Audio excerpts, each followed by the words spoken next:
అమ్మా పారిజాతము మాట్లాడుకోండిరా అయిపోయింది. ఇదిగోండి. ఏమయ్యా ప్రసాద్ ఎవరిని పెడతాను పంపిస్తే బేటయ్యా మా పారిజాతం ఏదే.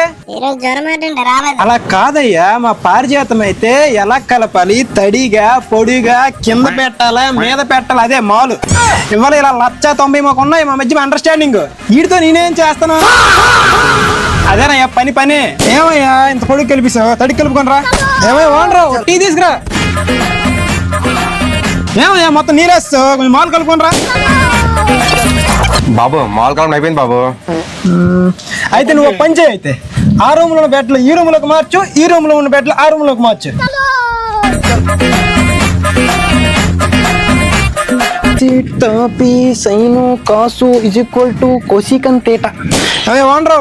మధ్యాహ్నంకే ఆమ్లెట్ ఒకటి.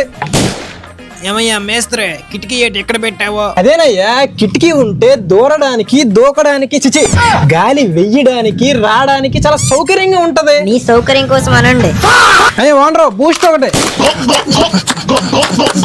అక్కడ లెవెల్ పైపు తీసుకుంటారా బాబు. అలా చెక్క తాపి ఎందుకు నెక్స్ట్ ఆ గుండ్రా ఒకటి.